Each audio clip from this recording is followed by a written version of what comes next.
Nathaniel Bandy. Striving for originality. This top 10 intro is brought to you by Vector Star Productions. Super Mario Galaxy. This game is just beautiful, and it's awesome how many different galaxies exist. Today, we're going to look through all of the galaxies in Mario Galaxy 1 and see which are the most unique. I'll be judging the art style, the concept, any gimmicks added, and things along the lines of that. So without further ado, let's go! Number 10.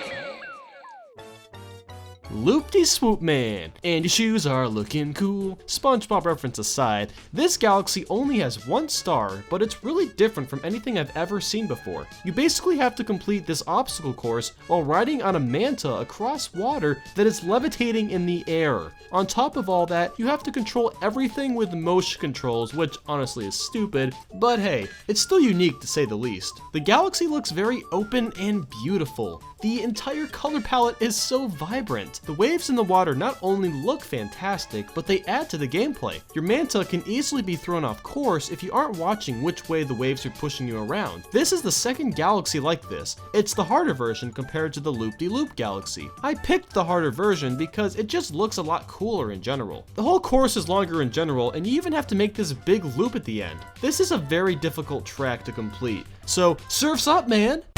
Number 9. Yeah, some lava stage. Why is this on the list, NB? Well, I'll tell ya. There's a lot more going on than just some generic lava world, that's for sure. The first star starts you off on land, then you're sent to a really cool pole star section. You basically have to navigate through a bunch of lava balls that shoot lava at each other. It's how lava kisses, okay? Don't be judging, political correctness, man. You'll then go to a few more sections, and at the end, there's a big mountain you have to climb. You'll need to move quickly as lava is quickly ascending. This whole galaxy is just filled with charm, and it feels very open world for a linear game. You can even go inside the big volcano to collect some goodies if you want. For Star 2, you have to roll around on this stupid ball, again with motion controls, and you go through this enormous lava-filled cylinder thingy. I don't even know how to describe it. Pieces of the cylinder have like holes in them, and everything is rotating in different ways. It's freaking amazing. This goes to show this course isn't a normal lava level. They really took the concept of gravity and pushed it to the limit. There's so much going on that it's hard to even comprehend half of it. There's even a nice little refight with Donald Piranha, but this time, he's on fire, literally and figuratively.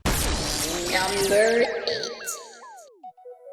This isn't P-Pods, it's the Sling Pod Galaxy. After playing for a while, you become quite accustomed to pole stars and how they work. These Sling Pods are similar, but also work very differently. You basically get stuck to this gray, gooey stuff, and then you have to fling yourself from pod to pod. The concept is very interesting, and it's really neat being able to do this. It actually makes the motion controls feel useful, which is definitely a good sign. This galaxy only has one star, and it will probably take a few tries. There's all sorts of things that will try to get in your way, like gates and fire bars. There isn't an atmosphere, but it sure does feel like there is. There's a sense of tension and comfort all rolled into one. You can collect a bunch of silver star bits circling around some deadly spikes. It's interesting how two completely different assets work hand to hand to make this galaxy feel really unique. Number 7. You want to talk about an epic Bowser level? Just, bruh, they nailed it out of the park here. This level basically slaps you in the face and says, hey, you're playing Mario Galaxy and don't forget it, you little punk. The whole level gives gravity the middle finger as you'll go from sideways to upside down to inside out and all around. Everything looks so freaking cool, and it was a smart touch showing which way the gravity is facing when you constantly have to switch it around. And then, the Bowser fight. Oh man, this fight. It's really not that hard. You just get Bowser to step on this blue orb thingy, then his tail catches on fire, and then you smack his booty a few times. What really gets me here is the music. The orchestra and opera singers always give me the greatest goosebumps when I'm hearing this. It makes this entire galaxy so much more memorable. When you first see Bowser, he actually spits out these meteors which are aimed at the stairs, therefore destroying them. You have to quickly move up to avoid falling, and this sequence lets you know that you're in for one hell of a time. Number 6. Now again, ladies and gentlemen, let's not judge Dusty Dune Galaxy as a boring place because it's desert themed. The assets seen here are really interesting and I just adore them. On the first star, you get to be like Mario in Mario 64 and jump into some tornadoes to take flight. What's different this time around is that you need the tornadoes to get to places you wouldn't normally be able to reach. I really love how creative the third star is. Around the end, you run into this huge glass castle. Once you enter it, the sand from above starts to build up. And yes, I said above because you do this whole thing upside down. It's a bit disorienting, but not to the point where you want to puke. You just feel some tension to move quickly. This is one of the bigger worlds, and I love how many areas there are to explore. Every place is very different and offers something completely unique to tackle. Number 5. Galaxy of the Gizmo Rolling. You only have one star to complete, and it does involve motion controls, but I honestly find it really interesting and even pretty fun, even though earlier I did say I didn't like using these controls. You basically need to navigate through a lot of different obstacles with some of them rotating and moving. There's a section with a rotating gear and a bunch of bob-ombs walking around. It's pretty scary walking across this area because if one goes off near you, you'll go flying backwards and it's very easy to die. I don't know what it is, but I really enjoy using the motion controls in this level. Nothing feels unfair. All the gimmicks used are just the right difficulty level. I do find it ironic that you find dice in the stage. That's because there's plenty of people that find the motion controls broken and that it's based off luck to use properly. I highly doubt that was the symbolism Nintendo was going for. Maybe they're just trying to say good luck or something like that. Or I'm just thinking way too deep into this. Dang, nabbit brain. Ha, get it? It's a Mario joke, cause nabbit. Never mind. There were a couple other worlds where you roll around in a ball, but I found the environment and tasks at hand to be the most unique in Rolling Gizmo Galaxy. Number 4. Gusty Garden Galaxy is probably the most beautiful looking / peaceful galaxy in the entire game. The first star is just a ton of fun to get. You travel from area to area via a flower or by vine. These mechanics are really fresh and help define Mario Galaxy as its own creative title. In the end, you have to catch a bunny just like you did in Mario 64. You know, this game has you catching a lot of bunnies. Why is it that all these newer 3D Mario games take ideas from Mario 64? You'd think Nintendo would just make a sequel to Sunshine or Mario 64 by now. Anyway, there's a star where you're traveling on freaking apples and you have to ground pound some wood bumps to make this huge caterpillar go from one apple to the next in order to travel. So you travel by walking on a huge caterpillar eating its way through apples. I never thought I'd see that in my day. Major Burrows is a pretty fun boss too. I really love the design of him the most. He looks like this big chubby teddy bear that's just having a bad day. Something about this galaxy makes me feel at home. Whether it be the bunnies, all the flowers, or just the overall landscape since it's very similar to what's on Earth. Number 3.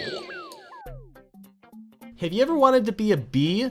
No? That thought never came to your mind? Well, too bad. You're going to be one in Honey Hive Galaxy. Gotta love the puns, man. When you're Bee Mario, you can temporarily fly and climb up walls made of honey. And wouldn't you guess it, it's probably the most creative experience Mario has seen since the Flood Pack from Sunshine. This whole galaxy isn't just some big bee's nest, which is nice. There's a lot of different grassy areas and tons of big flowers to run around on. And speaking of these flowers, you can only walk across them as Bee Mario. Because, you know, he's a bee. He pollinates flowers like real life. Come on, Nintendo. Don't remind me that bees are dying by the thousands and we need them for a huge portion of our food. Sorry, I don't know where that came from. So, for the first star, you have to basically crawl around the queen honeybee and collect 5 star pieces. Might I just say that it's one of the weirdest stars in the game? Can she just not shake the star pieces off herself? I just don't get it. You also fight Big Bad Bugaboom in this galaxy, and he's a pretty fun and interesting boss. I love that it's required for you to use the bee mushroom to defeat this boss. It makes the power-up feel so much more useful and ingraining. Number 2.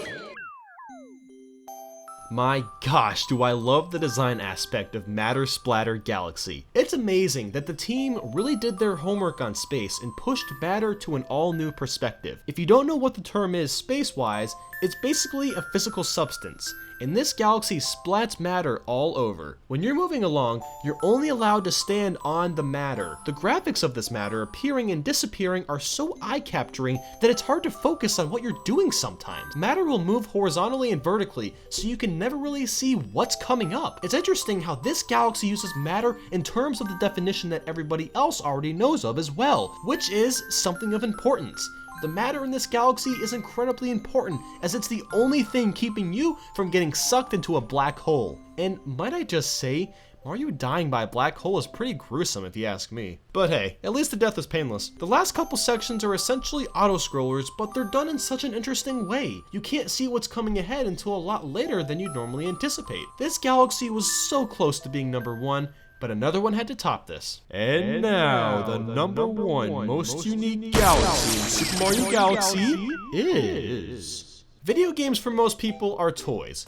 Who would have thought that Toy Time Galaxy, a galaxy based around toys, would be so incredible? Toyception, man. The stars you complete in this galaxy are just spectacular. For one, you fight this huge robot guy by unscrewing his bolts and even taking off his entire arm while using a warp star to move to another part of his body. You screw a small screw to make a big screw get screwed. Holy screw! You'll have to run across a huge 8-bit Mario to collect silver stars. I mean, there's just so much going on here, and all of it is so cool. You even get to blow out candles on a birthday cake.